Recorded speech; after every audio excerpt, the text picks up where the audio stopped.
Assalamualaikum warahmatullahi wabarakatuh. Perkenalkan, nama saya Lilia Paci dengan NIM 13142114 dari kelas 4C. Pada kesempatan kali ini saya akan menjelaskan materi yang terkait dengan konsep dan ruang lingkup administrasi pembangunan. Langsung saja, yang pertama ada konsep administrasi pembangunan. Pengertian administrasi pembangunan. Administrasi adalah keseluruhan proses pelaksanaan daripada keputusan-keputusan yang telah diambil, dan pelaksanaan itu pada umumnya dilaksanakan oleh dua orang manusia atau lebih untuk mencapai tujuan yang telah ditetapkan sebelumnya.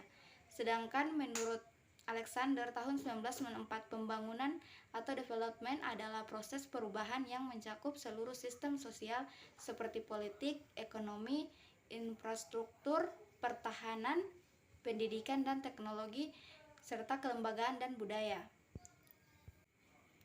Jadi, administrasi pembangunan menurut Sondang P. Siagian tahun 2007, administrasi pembangunan mencakup dua pengertian, yaitu yang pertama administrasi dan pembangunan. Administrasi adalah keseluruhan proses pelaksanaan keputusan yang telah diambil dan diselenggarakan oleh dua pihak atau lebih untuk mencapai tujuan yang telah ditentukan sebelumnya. Sedangkan pembangunan didefinisikan sebagai rangkaian usaha mewujudkan pertumbuhan dan perubahan secara terencana dan sadar yang ditempuh oleh suatu bangsa dan negara menuju modernitas dalam rangka pembinaan bangsa. Selanjutnya, ruang lingkup administrasi pembangunan. Administrasi pembangunan sebagai suatu disiplin ilmu administrasi publik. Ruang lingkup administrasi pembangunan terdiri dari yang pertama yaitu D. Administration of Development atau administrasi pembangunan. T. Development of Administration atau penyempurnaan atau pembangunan administrasi negara. Yang ketiga, pembangunan partisipasi masyarakat. Selanjutnya, fungsi dan tujuan administrasi pembangunan. Fungsi administrasi pembangunan. Administrasi pembangunan dapat dibagi menjadi dua subfungsi, yaitu sebagai berikut. Yang pertama, formulasi kebijaksanaan negara atau pemerintah tidak hanya dilakukan dalam proses administrasi, tetapi juga dalam tingkat tertentu dalam proses politik.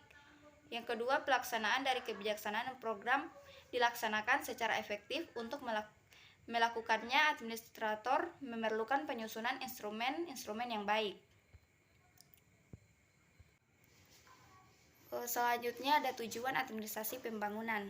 Jadi, administrasi pembangunan melibatkan tujuan. Yang pertama itu inovasi disebut di semua tingkat perencanaan. Yang kedua, pentingnya pembangunan di tingkat akar rumput. Yang ketiga, pengembangan sumber daya manusia sebagai sumber daya politik dan administrasi harus berjalan dengan seiring untuk membentuk perubahan cepat dalam masyarakat dan mewujudkan tatanan sosial yang adil dan berbeda.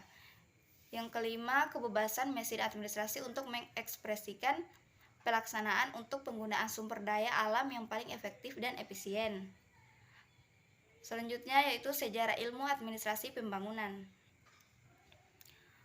Sejarah ilmu administrasi pembangunan pada Perang Dunia II adalah awal munculnya administrasi pembangunan, yaitu bahwa administrasi pembangunan lahir dari sebuah kebutuhan negara-negara berkembang untuk membangun dan memperbaiki tatanan kehidupannya setelah mengalami penjajahan dan kelelahan dari negara maju. Selain itu, administrasi pembangunan juga terlahir dari kepedulian negara-negara dunia kedua dan pertama, atau dengan berbagai kepentingan di dalamnya untuk membantu negara-negara berkembang menjalankan administrasi negaranya ke arah yang lebih baik.